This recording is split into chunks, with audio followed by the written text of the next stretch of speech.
ভাই দেখলে তো বিপদে পড়ছে। বাবা মা নাইট ক্লাবে চাকরি খোঁজার জন্য গিয়েছিলে তুমি? বাবা সেখানে অন্য একটা ছেলের সাথে ডান্স করতেছিল। একদম আলগা পিরিতি দেখাইতে আসবে না। আমার যত বিপদ আসুক, আমি যদি মইরাও যাই না, তাও জীবনে অনেকের ফোন দিবি না। ওরে বাপ রে বাপ, এটা দেখি পুরান কাহিনী। হ্যাঁ, তোমার বন্ধু রাতুল সে অলরেডি জেনে গিয়েছে তুমি বৃষ্টি ম্যাডামকে বিয়ে করেছো। আমার স্বপ্ন কি জানেন? রাস্তার ফকিরকে আর একবার রাস্তায় নামানো। রাতুল? কোন রাতুল? হ্যাঁ বন্ধু অনিক, তোমার বউ মানে ম্যাডাম তো রাতুলের সাথে দেখা করতে এসছে। কে? সত্যিটা আর কতদিন লুকা রাখবি? একটা কথা মাথায় রাখিস, সত্যি কখনো ধামা চাপা থাকে না।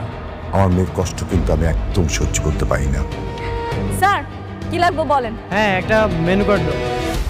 তোমরা দুজন এমন ভাবে কথা বলছো, মনে হচ্ছে তোমরা খুব ভালো করে একে অপরকে চিনো। ও আমাদের অফিসে কাজ করতো। তুমি বাবা কার কাছে এসেছো? আমি আপনাদেরকে একটা গুরুত্বপূর্ণ নিউজ দিতে এসেছি। আপনারা চাইলে আমার সাথে বস্তিতে যেতে পারেন।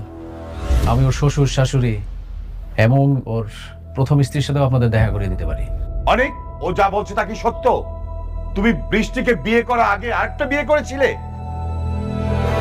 বাবা, আমার সন্দেহ হচ্ছিল, কিন্তু এখন রাতুলের কথা শুনে সব পরিষ্কার হয়ে গেছে। একটু আগে যাকে কাজের মেয়ে হিসেবে পরিচয় দিয়েছিলে, আসলে সে তোমার স্ত্রী। তুই কি সব জানতি?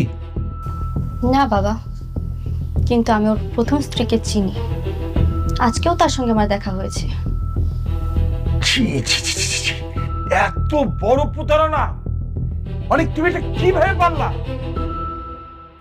আঙ্কেল, ও শুধু আপনাদেরকেই ঠকায়নি, ও তার প্রথম স্ত্রী আর তার পরিবারকেও ঠকিয়েছে। ও সবাইকে না জানিয়ে বিয়ে করেছে, আর এখন সম্পত্তির লোভে বৃষ্টিকে বিয়ে করেছে। ও একটা স্বার্থপর।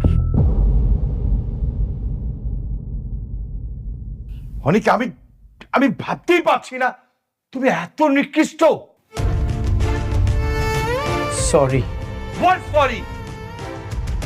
সম্পত্তির লোভে আমার সহজ সরল মেয়েটাকে বিয়ে করে এখন তুমি সরি বলছো?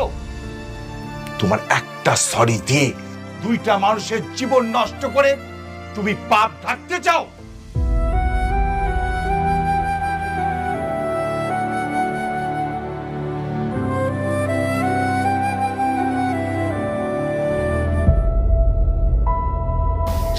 কেন করলে এমন? আমি তো তোমাকে জোর করিনি। আমি তো